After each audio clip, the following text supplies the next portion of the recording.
26.1 प्रस्तावना। भारत औपनिवेशिक शासन से स्वतंत्रता प्राप्त कर लेने के पश्चात तीसरी दुनिया के अन्य किसी देश की ही भांति राष्ट्र निर्माण की परिकल्पना में लगा था। उस वक्त देश के नेताओं का मानना था कि समाज के संपूर्ण विकास की लक्ष्य प्राप्ति का एकमात्र रास्ता देश में लोकतांत्रिक राजनीतिक व्यवस्था कायम करना ही है, जो कि धर्मनिरपेक्षता, स्वतंत्रता, समानता व समाजवाद के उन सिद्धांतों पर आधारित हो जिसकी देश के संविधान में गारंटी दी गई है। इन सिद्धांतों की निष्पत्ति हेतु राज्य ने विकास का नेहरूवियन अथवा महालनोबिस मॉडल सामने रखा, परंतु लोकतंत्र व विकास की लक्ष्य प्राप्ति हेतु मुख्य उद्देश्य के साथ राष्ट्र निर्माण की परिकल्पना को देश की नृजातीय विविधताओं के बीच ही पूरा करना पड़ा। जातीय, धार्मिक व जनजातीय समूहों से परे भारत में विविधताएं संस्कृति, भाषाओं व क्षेत्रीय विकास के शब्दों में व्यक्त थी। देश में विकास व इतिहासों के विभिन्न स्तरों, विभिन्न धर्मों तथा सांस्कृतिक समूहों ने राष्ट्र निर्माण के सामने एक प्रत्यक्ष चुनौती खड़ी कर दी।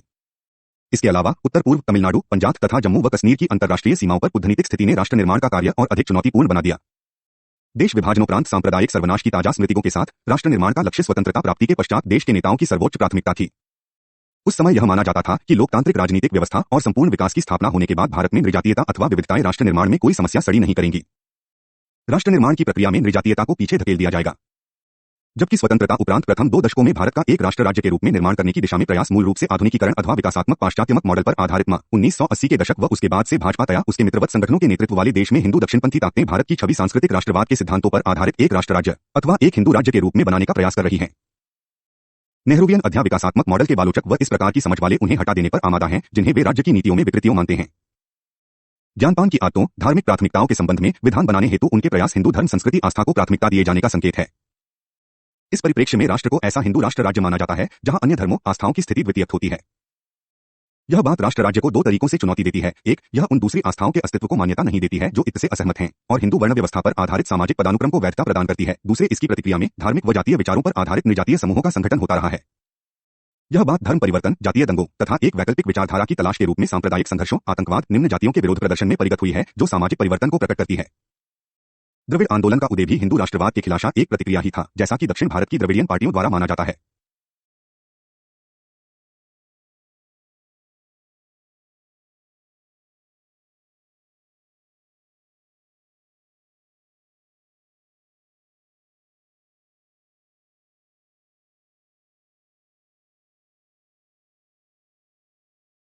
छब्बीस दशमलव 2 नृजातीयता तथा राष्ट्र राज्य अवधारणा।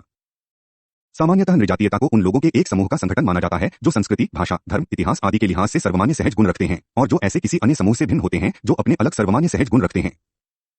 यह संगठन एक अथवा अधिक सहज गुणों पर हो सकता है। उदाहरण के लिए भाषा, धर्म, भारतीय संदर्भ में संप्रदायवाद के रूप में प्रसिद्ध जाति अथवा जनजाति के आधार पर लामबंदी को नृजातीय लामबंदी माना जाता है। ऐसे उदाहरणों में से एक है पॉल आर. व्यास, जो नृजातीय लामबंदी तथा सांप्रदायिक लामबंदी को अदलबद्ध कर प्रयोग करते हैं। दीपांकर गुप्ता नृजातीय तथा संप्रदायवाद के बीच भेद करते हैं। उनका तर्क है कि नृजातीयता अनिवार्य रूप से राष्ट्र राज्य राज्य क्षेत्र व संप्रभुता के संदर्भ में किसी समूह के संगठन को किसी अन्य के साथ संबंध में इंगित करती है। एक नृजातीय समूह स्वयं को किसी राष्ट्र के राज्य क्षेत्र में आज्ञा का सच्चा अनुयायी होने की घोषणा करता है अथवा एक संप्रभु राज्य स्थापित करना चाहता है अथवा किन्हीं अन्य समूहों की निष्ठादारी पर संदेह करता है।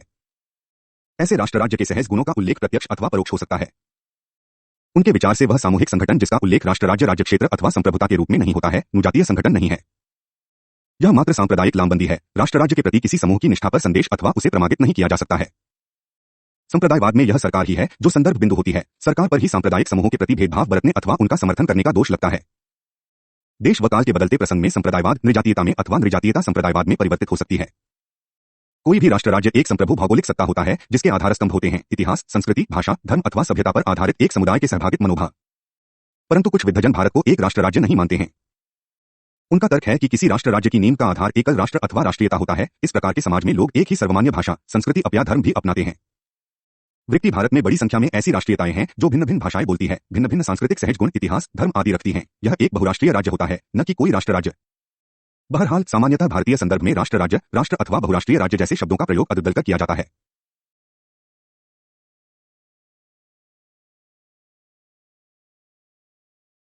छब्बीस दशमलव 3 नृजातीयता अध्ययन हेतु संदर्भ। एक क्षेत्र विशेष की सीमाओं में रहकर संस्कृति, भाषा, धर्मों के सर्वमान्य सहगुणों को अपनाकर अथवा विभिन्न क्षेत्रों से बाहर रहकर भी में लोग एक समूह नृजातीय समूह जो कि ऐसे समूहों से भिन्न होते हैं कैसे बना लेते हैं? उस प्रश्न के उत्तर में मूल रूप से 3 पहलू हैं। आदिम, मंत्रवादी तथा वह पहलू जो आदिम व मंत्रवादी दोनों की विशेषताओं को सम्मिश्रित करता है।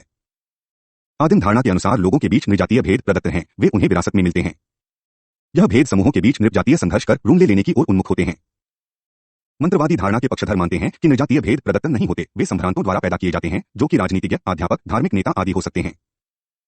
परवर्ती अपने लक्ष्य प्राप्ति हेतु सामाजिक दरारों अथवा भेदों का छलयोजन करते हैं। सामाजिक दरारें जो अपने भेदों के बावजूद समरसता रस कर साथ निभा रही होरी सत्रांतों द्वारा नृजातीय भेदों में व्यक्त कर दी जाती है। विशेष प्रसंगों में ये नृजातीय भेद नृजातीय संघर्षों, दंगों, स्वायत्त आंदोलनों अथवा विद्रोह के भी रूप में पराकाष्ठ पर पहुंचते हैं। वे मूल सामाजिक वरारें जो नृजातीय समूहों में बदल दी जाती हैं, हमेशा असली नहीं होती। इनमें से कुछ तो संधानों द्वारा ईनाद अथवा निर्मित भी होती हैं। तीसरी धारणा में मानना है कि ये दोनों पहलू आदिम तथा यंत्रवादी दोनों नृजातीयता के विषय को स्पष्ट करने में असमर्थ हैं। वे इस विषय को द्विध्रुवीयता में बांटते हैं। यह इन दोनों ही धारणाओं के सम्मिश्रण की वकालत करती है। इसके पक्षधरों का तर्क है कि आदिम धारणा यह स्पष्ट नहीं करती कि लोग सर्वमान्यता को निभाते निभाते नृजातीय समूहों में कैसे संक्रमित हो जाते हैं।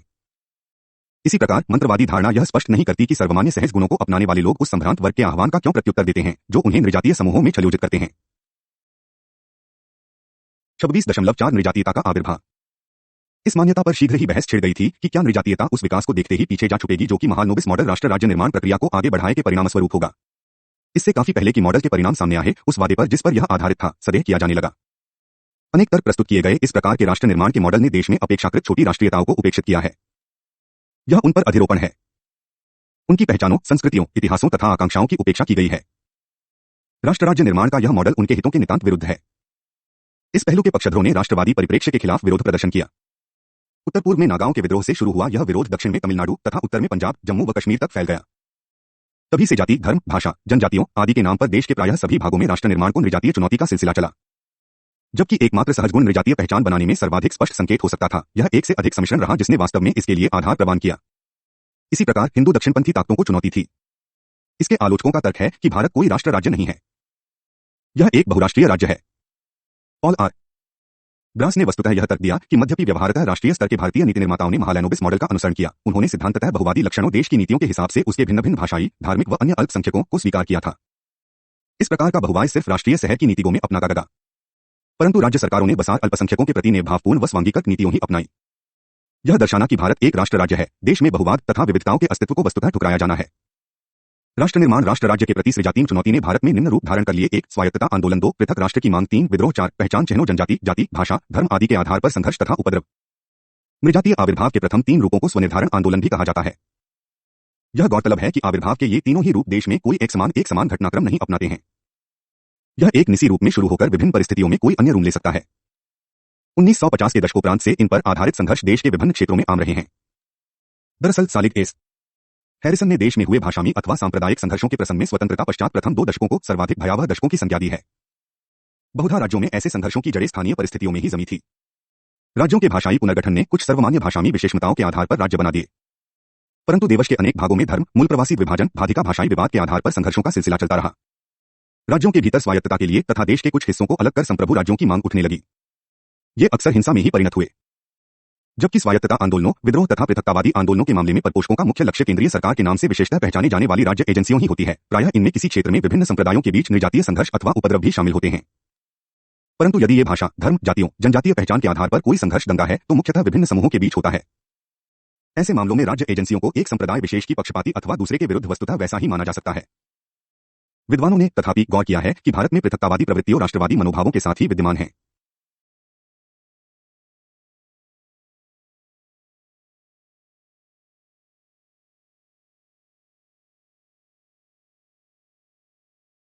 छब्बीस दशमलव 5 राज्य की प्रतिक्रिया। राज्य की प्रतिक्रिया राजनीतिक परिस्थितियों के प्रसंग पर ही निर्भर होती है। भारत में नृजातीय आविर्भाव की और राज्य की प्रतिक्रिया के सामान्य प्रतिरूपों में शामिल हैं अवपीड़न, समंजन, नृजातीय आंदोलन के भीतर फूट डालना, आंदोलन के नेतृत्व के एक वर्ग विशेष की अपतुष्टि व उसको संरक्षण आदि। पॉल आर ब्रास का तर्क है कि 1950 व 1960 के दशक में केंद्रीय सरकार ने नृपातीय संघर्षों आदि की ओर अलिखित नियमों का पालन किया था। धार्मिक संप्रदायों की राजनीतिक मान्यता हेतु मांग पर विचार न करना, भाषाई, क्षेत्रीय अथवा अन्य सांस्कृतिक रूप से परिभाषित समूहों की मांग पर कोई रियायत नहीं और संघर्ष में सांस्कृतिक समूहों को कोई रियायत नहीं जब तक कि दोनों पक्ष इसका ठोस रूप से समर्थन न करें। उदाहरण के लिए एक पृथक हिंदी भाषी क्षेत्र के लिए हरियाणा के नेताओं द्वारा जब तक एक पंजाबी सूबे हेतु मांग को भी समर्थन नहीं मिल गया, पंजाबी सूबा पंजाब राज्य नहीं बनाया गया। 26.6 भारत में नृजातीयता के मुख्य मामले। भारत के विभिन्न क्षेत्रों नृजातीय आविर्भाव के अनेक उदाहरण हैं। इस पाठांश में कुछ सर्वाधिक प्रमुख उदाहरणों पर चर्चा की गई है।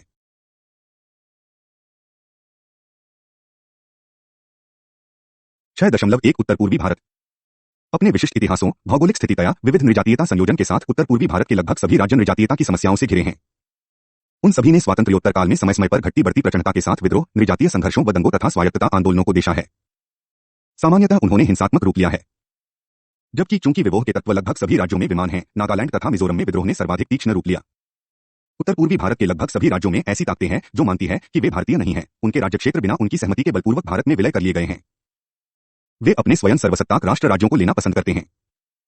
नागालैंड में विद्रोही समूहों ने, उदाहरण के लिए, भारतीय संविधान उत्तर पूर्व के हितार्थ उसके अनुसूची को स्वीकार नहीं किया, देश में 1952 में कराए गए पहले आम चुनाव का बहिष्कार किया और निर्वासन में अपना स्वयं सर्वसत्ताक राज्य फेडरल रिपब्लिक ऑफ नागालैंड स्थापित कर लेने की घोषणा कर दी। पिछले 2 दशकों में इस राज्य के लगभग सभी राज्यों में नए विद्रोही समूह उभरे हैं। बाहरी देशों, खासकर सीमा से लगे पड़ोसियों के समर्थन से इन्होंने national socialist council of Nagaland के नेतृत्व में एक संरक्षा संगठन बना लिया है। वे भारतीय राज्य की संप्रभुता और राष्ट्र राज्य की संकल्पना पर संदेह करते हैं। 1960 के दशक में असम के खासरी, वैनलिया तथा गारो निवास क्षेत्रों में एक स्वायत्त राज्य हेतु आंदोलन दिला गया था, जो 1972 में एक पृथक मेघालय राज्य के निर्माण में परिणत हुआ। असम में फिर बोडोलैंड तथा कर्बी आंग्लोंग आदि जैसे स्वायत्तता राज्यों के निर्माण हेतु आंदोलन हो रहे हैं। विद्रोह में लक्ष्य होता है राज्य की स्वायत्तता। पुलिस, सेना व अन्य संस्थाएं स्वायत्त आंदोलन राज्य की स्वायत्तता पर संदेह नहीं करते हैं, बल्कि उनका आक्रमण भी राज्य एजेंसियों के विरुद्ध दिशा में होता है। विद्रोह तथा स्वायत्त आंदोलन अक्सर नृजातीय दंगों में परिणत होते हैं, खासकर वनवासियों व गैर जनजातियों के बीच अथवा एक या दूसरी जनजाति के बीच अथवा एक या दूसरी जनजाति के बीच। ये सभी घटनाक्रम अंततोगत्वा उत्तर पूर्वी क्षेत्र के संबंध में राजनीतियों से जुड़ जाते हैं। ऐसे मुख्यतः 2 पहलू हैं जो उत्तर पूर्वी भारत के प्रसंग में नृजातीयता तथा राष्ट्र निर्माण के विषय का विश्लेषण करते हैं। पहला है आधुनिकीकरण विकास राष्ट्र राज्य निर्माण का पहलू। दूसरा है संघ निर्माण का पहलू। पूर्ववर्ती पहलू समस्याओं को निम्नलिखित के परिगम से रूप मानता है: आधुनिक तथा पारंपरिक के बीच संघर्ष के चलते राष्ट्र निर्माण की प्रक्रिया, आधुनिकीकरण तथा परिवर्तन, लोकतंत्रीकरण की प्रक्रिया, आधुनिक तथा पारंपरिक नेतृत्व के बीच संघर्ष और नई पीढ़ी की आकांक्षाएं पूरी करने में प्रणाली की अक्षमता। इस पहलू का प्रयोग करने वाले विद्वानों में हैं एस के चौबे, वी सिंह, बी वर्शीस मापन, बीनर तथा हिरेन बुहेन। दूसरा पहलू मूलतः पहले वाले की समीक्षा है। यह पहलू सामान्यतः उन विद्वानों के लेखों में उपलब्ध है जो उत्तर पूर्वी क्षेत्र से ही उभरे हैं। इस पहलू के प्रमुख प्रतिनिधि हैं संजीव बरुआ, सजल नाम उत्पन्न हामी हिरेन सुझेन, संजय हजारिका तथा बेज बरुआ। दरअसल उर्मिला फडणिस का मत है कि संपूर्ण दक्षिण एशिया में मुख्य नेतृत्व ने प्रबल समूहों के विचारों की धारणा को अपनाया और समाज के अल्पसंख्यक संघटकों की उपेक्षा की। इस पहलू के पक्षधर विद्वानों का तर्क कि उत्तर पूर्व में समस्याएं मुख्यधारा राष्ट्रीय सार के नेतृत्व के राष्ट्र राज्य निर्माण पहलू का ही परिणाम है। वह आगे तर्क प्रस्तुत करते हैं कि राष्ट्र राज्य निर्माण की उनकी खोज में केंद्रीय सरकार और मुख्यधारा नेताओं के प्रतिनिधित्व वाले देश के प्रथात समूहों ने बड़ा रेसा उत्तर पूर्व की लघु राष्ट्रीयताओं की उपेक्षा की, उनके साथ सौतेला व्यवहार किए, असर रवैया दिलाया और देश के अन्य भागों की अपेक्षा उत्तर पूर्व में मानवाधिकार उल्लंघन के प्रति ध्यान दिया। यही कारण उत्तर पूर्व में विलय समस्या में परिणत हुआ। यह पहलू संजीव बस सुझाव में भली भांति मुव्यक्त है कि इस परिस्थिति से उबरने के लिए देश की मुस्पधारा नेतृत्व को अपनी राष्ट्र राज्य निर्माण धारणा के स्थान पर असली राज्य संघ निर्माण का पक्ष देना चाहिए।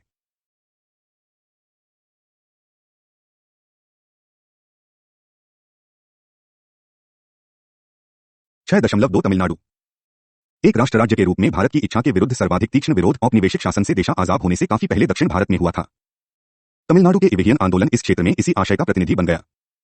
जसम्मान आंदोलन के रूप में जन्म लेकर और बाद में जस्टिस पार्टी डीके तथा डी एम के रूप उभर कर आने वाले इवेरियन राष्ट्रवाद ने 3 आधारों पर देश में मात्र राष्ट्रवाद तथा राष्ट्र राज्य की इच्छा पर प्रश्न किए: धर्म, भाषा तथा नाती।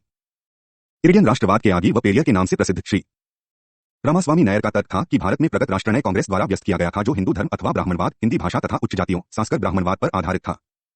यह अनार्य इवेरियन तमिल भाषा तथा निम्न जातियों पर आधारित इवेरियन राष्ट्रवाद के प्रति विरोधात्मक था। उत्तर भारतीय उच्च जातीय राष्ट्रवाद के प्रभुत्व स्थापन से इवेरियन पहचान तथा राष्ट्रवाद की रक्षा करना आवश्यक था। राष्ट्रवाद के ये दोनों कब एक साथ रह सकते थे? पृथक कर दिए जाने की मांग, हिंदी विरोध आंदोलन तथा बाद में और अधिक स्वायत्ता हेतु मांग दक्षिण भारत में राष्ट्र को नृजातीयता की चुनौती के अभिप्रायों के उदाहरण थे। बेरियर से मिली विरासत को सी अन्नादुरई तथा करुणानिधि द्वारा आगे बढ़ाया गया। अन्नादुरई वैसे परियर से असहमत थे, जबकि मैरियर निम्न जातियों की दुर्दशा के लिए नेवार ब्राह्मणवाद को जिम्मेवार मानते थे। अन्नादुरई ने कहा, ऐसा औपनिवेशिक नीतियों के कारण भी था कि उत्तर भारतीय उच्च जाति तथा कद्रिस का प्रभुत्व द्रविड़ों के ऊपर मौपा गया। अन्नादुरई के अनुसार 2 धमनकर्ताओं उपनिवेशवाय तमा उत्तर भारतीय ब्राह्मणों व बनियों से द्रविड़ों को मुक्त कराने का रास्ता भारत से अलग हो जाना तथा स्वतंत्र द्रविड़नाडु बना लेना था। उनका दावा था कि एक स्वतंत्र लोकतांत्रिक भारतीय गणराज्य संबंध विच्छेद हेतु उनकी मांग का समर्थन करेगा। नरेंद्र सुब्रह्मण्यम मानते हैं कि प्रविलियन पार्टियों ही एक भारतीय राज्य में कांग्रेस के आधिपत्य को चुनौती देने में अग्रणी थी। प्रविलियन नृजातीय अभिगम की देश में अन्य पृथकतावादी आंदोलनों के साथ तुलना करने पर वह पाते हैं कि यह स्वभावतः कम हिंसात्मक मा। यह मूलतः एक विचारात्मक आंदोलन था। 60 के दशक में डी के कति के एक विकल्प के रूप में उभरी, जिसने 1967 में सत्ता हासिल कर ली। तभी से तमिलनाडु में सत्ता सहयोगी बलों की मदद से डी एम के और एकाईडी के पास ही रही है। पृथक्करण की इस मांग ने हालों की नागालैंड अथवा जम्मू व कश्मीर की भांति जनसमर्थन नहीं जुटाया, न ही उसने हिंसा का वह स्तर ही अपनाया। पृथकतावाद की मांग आगे चलकर द्रविडियन पार्टियों द्वारा छोड़ दी गई, परंतु उनकी अलग तमिल पहचान का भाव उसके बाद भी छाया रहा। 1960 के दशक में पृथकतावादी प्रवृत्तियों ने राज्यों की स्वायत्तता हेतु मांग का मार्ग प्रशस्त किया। तमिलनाडु की इन्हेमन पार्टियों उन ताकतों की महत्वपूर्ण सहयोगी बल बन गई जो देश में स्वायत्तता की मांग करती थीं। इन्हेमन संस्कृति पर प्रहार ने तमिलनाडु में हिंदू संप्रदाय की ही तर्ज पर नृजातीयता की बढ़वार को रोक दिया। दक्षिण भारत के अन्य राज्यों से भिन्न तमिलनाडु में हिंदू संप्रदाय को चुनौती का आधार सैद्धांतिक रहा था।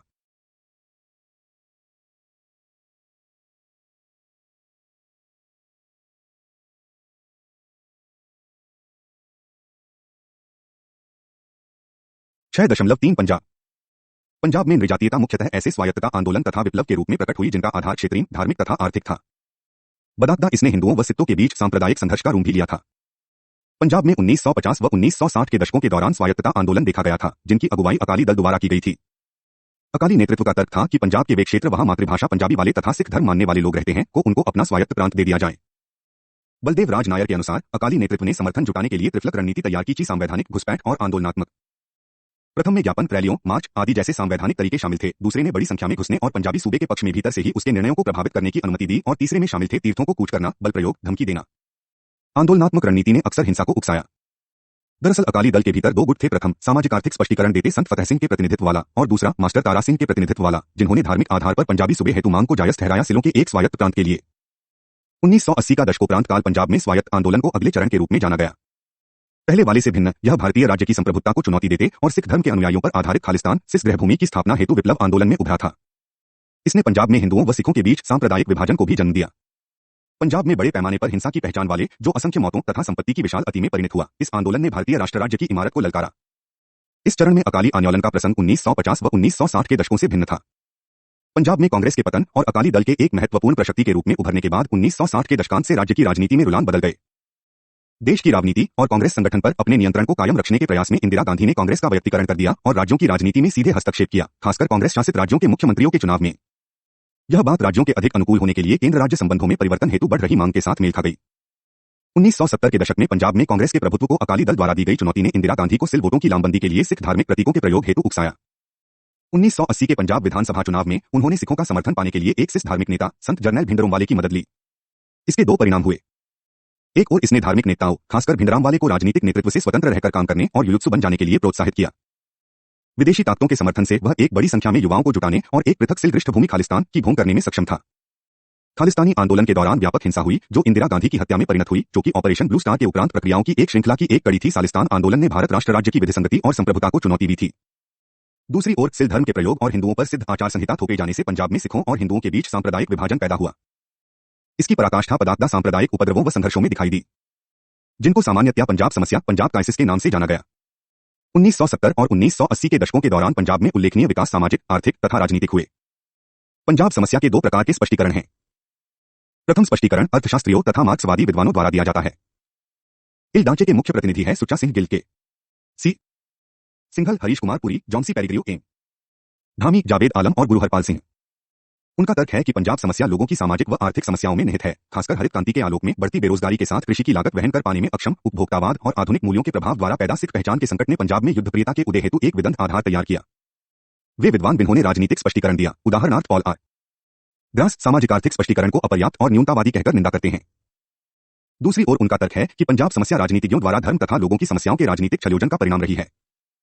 ब्रास के अनुसार वस्तुतः यह केंद्र राज्य संबंधों को बदलने के प्रसंग में इंदिरा गांधी द्वारा भिंडरामवाले की सेवाओं का छलयोजन ही था, जिसने पंजाब में युयुत्सा को जन्म दिया।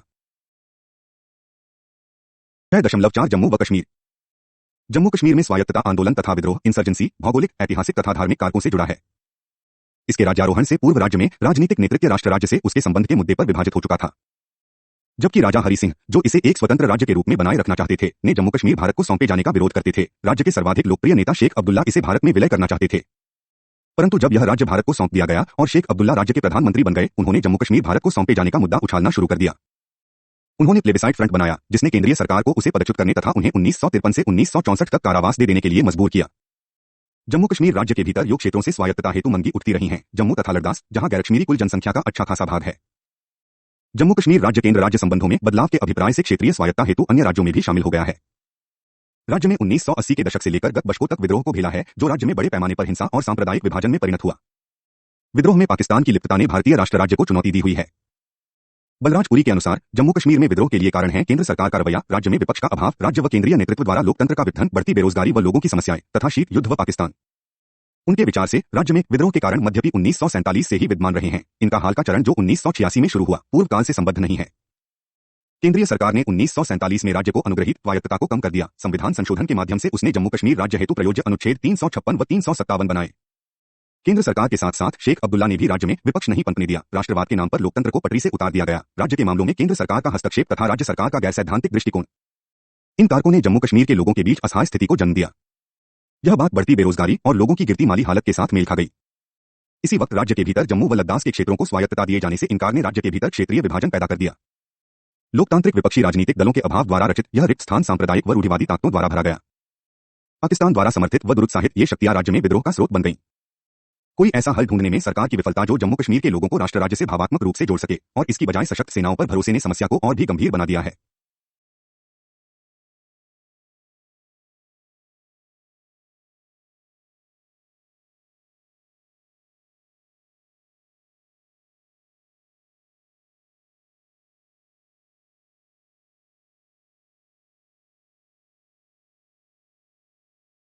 (25.6) धार्मिक राजनीति एक पर्यवेक्षण। चलिए ऊपर वर्णित हिंदू संप्रदायों के बीच धार्मिक राजनीति के विषय पर वापस आते हैं। विभाजन के संकट के बाद हम भारत में है, जहां हिंदू कुल जनसंख्या का सबसे बड़ा हिस्सा है, वहीं दूसरा बड़ा धार्मिक समुदाय मुसलमानों का है, जो भारत की जनसंख्या का अल्पसंख्यक समुदाय है। हिंदुओं के बीच होने वाली घटनाएं भारत के भवितव्यात इसीलिए अन्य धार्मिक संप्रदायों के बीच होने वाली घटनाओं की बजाय अधिक मायने रखती है। ऊपर चर्चित अनेक घटनाओं एवं व्याख्यात्मक परिवर्तनों की एक 3 या 4 निष्कों में सूक्ष्म दृष्टि हमारी वर्तमान राजनीति के समझने के लिए आवश्यक है। इनमें प्रथम था हिंदू समुदाय धर्मशास्त्रीय संयग्रता में संजोई गई शिक्षाओं के एक निकाय को ठीक उसी प्रकार जैसे अन्य धर्म है अखंड एकता प्रदान करना। हिंदुत्व को अस्थायी सीमाओं वाले एक धर्म बतौर किसी भी विपत्ति की सूरत में एक उत्तरदायित्व के रूप में देखा जाता था। दूसरे, हिंदुत्व को मानसल बल प्रदान करने का एक संगठित प्रयास भी होता था। पुनर्जागरणवाद के आलिक में फिर गांधी जी को छोड़कर सभी धार्मिक विचारक यह महसूस करते थे कि हिंदुत्व दुर्बल या निर्बल है और इसी कारण इस पर पहले मुसलमानों द्वारा बलपूर्वक अधिकार कर लिया गया और उसके बाद अंग्रेजों द्वारा उसे उपनिवेश बना लिया गया। इसको इसीलिए बलिष्ठ बनाने की आवश्यकता है, अन्यथा भारत पर बाहरी शक्तियों एवं आंतरिक शत्रु का खतरा मंडराता ही रहेगा। इस दृष्टिकोण ने ऐसे अनेक विचारकों को संगठित किया जैसे बंकिम चंद्र, विवेकानंद, दयानंद सरस्वती व अन्य कई। भारत की एकता व अखंडता हिंदुओं की एकता व बलिष्ठता में ही समझी गई। हिंदू इतिहास को मुसलमानों के आगमन से पिछले हजारों वर्षों से भी अधिक से पराजयों व दुर्भाग्य की एक कथा के रूप में देखा गया। उससे पूर्व का काल था महान उपलब्धि का काल, जो गौरवपूर्ण था। यह हर व्यक्ति का ही कर्तव्य है। तीसरा अभिलक्षण प्रस्तुत है, जिसने हर व्यक्ति को इन विचारकों से जोड़ा कि उस सुनहरे युग को फिर से लाएं। सिर्फ इसे लाने के उनके साधनों में फर्क था। रणनीतिक रूप से वे एक थे, परंतु सामरिक रूप से बहुत अधिक भिन्न।